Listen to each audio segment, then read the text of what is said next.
Hello दोस्तों, कैसे हैं आप सब। Welcome back to my channel curiosity quest, जहां पे मैं आज आपके लिए लेके आया हूँ एक अमेजिंग मूवी टुम्बाड, जो कि काफ़ी पहले रिलीज़ हुई थी बट इसका भी रिसेंटली री रिलीज़ हुआ है। तो मैं आप सबसे रिक्वेस्ट करता हूँ, क्योंकि उस टाइम पे जब ये मूवी रिलीज़ हुई थी तब इसने ज़्यादा पैसे नहीं कमा पाई थी, क्योंकि मार्केटिंग बजट इनके पास उतना नहीं था। उस टाइम पे उतनी चर्चा नहीं हो पाई थी इस मूवी की। तो उस टाइम पे ये मूवी सिर्फ 13 करोड़ कमाई थी। पर ये मूवी दोबारा से अब सिनेमा घरों पे आई है। तो प्लीज़ जाके इसे देखिए अपने नियरेस्ट सिनेमा घर पे, अगर आपके आसपास ये रिलीज़ हुई है तो, क्योंकि इट्स एन अमेजिंग मूवी। और एक आई थिंक एक हिडन जेम है बॉलीवुड का, इंडियन सिनेमा का। तो आई थिंक सबको ये देखनी चाहिए और सबको इसका लुफ्त ज़रूर उठाना चाहिए। चलिए शुरू करते हैं। आज मैं आपके लिए लाया हूँ इस मूवी के अमेजिंग फैक्ट्स, ताकि आपके अंदर भी ये प्रेरणा जगे कि आप जाके इस मूवी को देखें। अगर आप थिएटर में ना भी देख पाएँ तो एटलीस्ट आप ओटीटी पे जाके इस मूवी को देखें। मे बी इसका सेकंड पार्ट बने ना बने, बट क्या पता हम शुभम शाह को कह सकते हैं कि जी इसकी इसकी बहुत बड़ी फैन फॉलोइंग है, कल्ट फैन फॉलोइंग है। और क्या पता वो प्रेरणा दे उन्हें कि इसका सेकंड पार्ट बने और अच्छे से बने। तुम्बाड को डायरेक्ट किया है अनिल बर्वे ने। इसका स्क्रीन प्ले लिखा है मितेश, आदेश राही और आनंद गांधी ने। कुछ लोगों ने आनंद गांधी का नाम सुना होगा। इन्होंने बहुत अमेजिंग मूवीज़ बनाई हैं जो कि इंटरनेशनली भी काफ़ी लोगों ने देखी हैं और काफ़ी ज़्यादा अक्लेम्ड मूवीज़ भी रही हैं। मैं बहुत बड़ा श्रेय देना चाहूँगा पंकज कुमार को, जो इस मूवी के सिनेमाटोग्राफर है, क्योंकि इस मूवी की सिनेमाटोग्राफी बिल्कुल ही अमेजिंग है। हर एक सीन अगर आप देखेंगे तो एक एक कहानी कहता है, हर एक फ्रेम। और जो पिक्चराइजेशन है इट्स अमेजिंग। जो लैंडस्केप्स हैं, जो शॉट्स इन्होंने लिए हैं, वो अपने आप में एक कहानी कहते हैं। जैसा कि मैंने कहा था कि हर एक मूवी को बनाने की एक जर्नी होती है, और कई सारी मूवीज़ बहुत जल्दी बन जाती हैं, कई मूवीज़ में बहुत टाइम लगता है। तुम्बाड को बनने में 6 साल लग गए। आप इमेजिन कर सकते हैं कि 6 साल आप उसी स्टोरी के साथ रहें और उसी विजन के पीछे चलते रहें। तो hats off to the makers कि वो अपनी विजन पे लगे रहे 6 साल तक। और एटमॉस्फेयर जो उन्होंने क्रिएट किया वाज अमेजिंग, और आपको वो मेहनत दिखती है, वो 6 साल की मेहनत हर एक शॉट में दिखती है। अगर मैं तुम्बाड के जॉनर की बात करूँ तो मैं उसको एक्सप्लेन खुद नहीं कर पाता हूँ। मैंने बहुत लोगों को ये मूवी पकड़ पकड़ के दिखाई है कि आप देखिए इस मूवी को। तो उनका क्वेश्चन होता था कि मूवी का जॉनर क्या है, किस बारे में है मूवी। तो बहुत लोग सोचते हैं कि ये हॉरर जॉनर का है, बट आई डोंट थिंक ये हॉरर स्पेसिफिक है। हॉरर है मूवी में बहुत सारा अच्छा हॉरर है। पर डेफिनेटली ये एक सिर्फ हॉरर मूवी के नाम पे मैं नहीं कह सकता हूँ। ये एक ब्लेंड है हॉरर का, फैंटेसी का, माइथोलॉजी का, जो कि एक रेयर चीज़ है इंडियन सिनेमा में और ब्रिलियंटली किया गया है। जो तुम्बाड की कहानी है वो मराठी फोकलोर पे बेस्ड है। नारायण दरब करके एक राइटर हैं जिनका काम है लेजेंड ऑफ हस्तर के ऊपर। उन्होंने एक मैथोलॉजिकल डीमन क्रिएट किया था, उसके ऊपर कहानी। तो जो तुम्बाड की कहानी है उससे इंस्पायर्ड है, और हेविली एक मराठी फोकलोर का एसेंस इस स्टोरी में दिखता है। अगर बजट्स की बात करें तो आजकल एक आपको पता होगा कि होड़ लगी हुई है इंडियन मूवी इंडस्ट्री में, जिसमें जो भी बॉलीवुड हो, टॉलीवुड हो, जो भी हो, सब में एक होड़ लगी हुई है कि अपने बजट्स को इन्फ्लेट करके उतना दिखाएं ताकि एक इमेज बने कि आपकी मूवी बहुत अच्छी है। तुम्बाड को 5 करोड़ में बनाया गया था, पर आप इसका एक भी फ्रेम देखेंगे तो आपको नहीं लगेगा कि ये 5 करोड़ की मूवी है। एक एक फ्रेम में आपको मेहनत दिखेगी, आपको म्यूजिक में कोई कमी नहीं दिखेगी, आपको प्रैक्टिकल इफेक्ट्स में कोई कमी नहीं दिखेगी। मेकर्स ने हर एक रुपए का आई थिंक यूज़ किया था मूवी के लिए, ना कि कुछ और बनाने के लिए। अगर मैं प्रैक्टिकल इफेक्ट्स की बात करूं तो मे बी आपने वो मूवी देखी होगी, मे बी नहीं देखी होगी।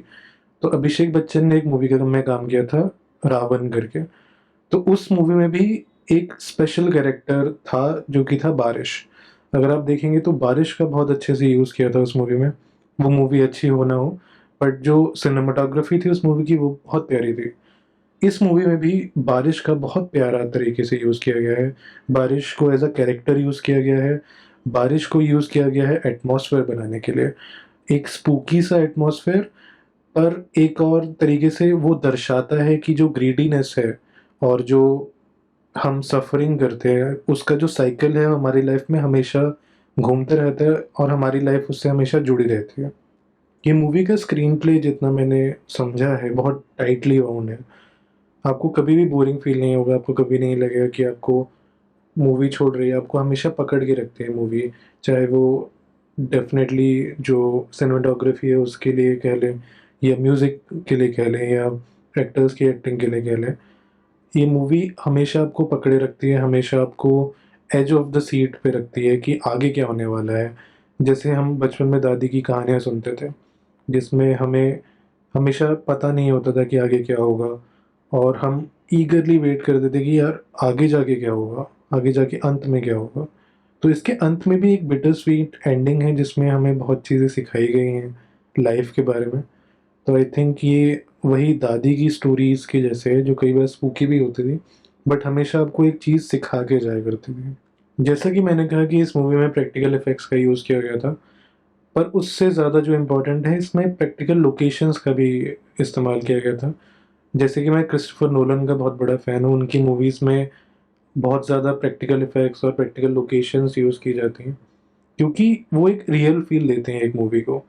वो ये नहीं दर्शाते कि ये मूवी कार्टून है या कुछ है, मार्वल में जैसे होता है राइट, कि एक सीजीआई की मेस क्रिएट कर दी जाती है और आप फ़ील नहीं कर पाते कैरेक्टर के लिए क्योंकि आपको लगता है कि ये असली ज़िंदगी में हो नहीं सकता। पर इस मूवी में ऐसा नहीं है, जितना ज़्यादा हो सके बिल्कुल प्रैक्टिकल लोकेशंस यूज़ की गई हैं। प्रैक्टिकल लोकेशंस पे जाके शूट किया गया है और बहुत ही ब्रिलियंट तरीके से जो कलर करेक्शन किया गया है इस पूरी मूवी में, जो कि ब्लेंडिंग की गई है इसके हर शॉट में, वो बिल्कुल मिल जाती है जो कि प्रैक्टिकल इन्होंने लोकेशंस पे जाके शूट किया है। बहुत सारी मूवीज़ के लिए ये टैग लग जाता है उन पे कि it was ahead of its time. बहुत लोग ये कह देते हैं, बहुत बार फ़िल्म मेकर्स अपनी मूवीज़ के लिए जो नहीं चलती हैं, उनके लिए कह देते हैं कि it was ahead of its time, कि ऑडियंस को वो चीज़ समझ नहीं आई थी। और मुझे लगता है कि बहुत बार वो गलत वे में भी कहा जाता है, अपनी गलतियाँ छुपाने के लिए। बट इस मूवी के लिए परफेक्टली ऑलराइट है यूज़ करना कि it was ahead of its time, क्योंकि अगर हम देखें तो मूवी परफेक्ट थी, क्रिटिक्स का acclaim भी मिला था, पर बॉक्स ऑफिस पे ज़्यादा चल नहीं पाई। जॉनर भी अच्छा है, आजकल आप देखें तो ghost related movies, horror movies काफ़ी चल रही हैं। I would say horror specific, horror comedies बहुत चल रही हैं, but I think Indian audiences चाहती हैं कि एक बहुत अच्छी हॉरर मूवी उन्हें मिले। पर जिस समय तुम्बाड़ आई थी, आई थिंक उस टाइम पे हिंदी मूवी इंडस्ट्रीज़ में बहुत खराब हॉरर मूवीज़ बनती थी। मैं 1920 का I think third part theatre में देखने गया था, उससे बकवास मूवी मैंने ज़िंदगी में नहीं देखी है आई थिंक। तो आई थिंक ये मूवी उस समय गलत आई थी। अ, उस समय इस मूवी को राइट अमाउंट ऑफ मार्केटिंग भी नहीं मिल पाया था। स्टार्स नहीं थे, तो उससे भी फ़र्क पड़ता है। पर मुझे यही लगता है कि ये अहेड ऑफ इट्स टाइम थी। और जैसे मैं हमेशा एग्ज़ाम्पल देता हूँ अहेड ऑफ इट्स टाइम का, आपने सारा भाई वर्सेस सारा भाई सीरीज़ देखी होगी राइट?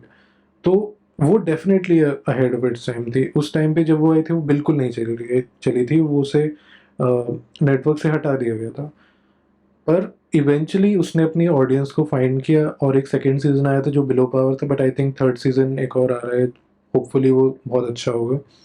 तो आई होप, इस मूवी की कल्ट फॉलोइंग तो बन चुकी है। तो सोहम शाह को डेफ़िनेटली इस मूवी को आगे ले जाना चाहिए। एक और पार्ट तो डेफ़िनेटली इसका आना चाहिए, जो कि एटलीस्ट तुम्बाड़ के बराबर हो, और अगर उससे और अच्छा हो जाए तो वो तो सोने पे सुहागा हो जाएगा। इस वीडियो को ख़त्म करते हुए बस मैं ये कहना चाहूँगा कि ये वीडियो जस्ट एक लव लेटर है इस मूवी के लिए। जब भी कोई इंडिया से एक मूवी बनाता है, जो कि हॉलीवुड स्टैंडर्ड्स या और किसी इंटरनेशनल अच्छी मूवी के स्टैंडर्ड्स पे टिकती है, स्क्रीन प्ले पे, राइटिंग पे, डायरेक्शन पे और एक्टिंग पे भी, तो just hats off to them, kudos to them, और बहुत सारी सफलता उन लोगों को। एंड आई होप ये टीम मिलके चाहे तुम्बाड का सेकंड पार्ट बनाए या कोई और अलग फ़ोकलोर पे हमारी, क्योंकि इंडिया एज़ यू नो बहुत सारी फ़ोक स्टोरीज़ हैं हमारे पास। तो एक और फ़ोक स्टोरी उठा के एक ब्रिलियंट मूवी बनाएँ जिसे हम सब देखें और वो बॉक्स ऑफिस पे कमाल कर दे। Thank you for watching.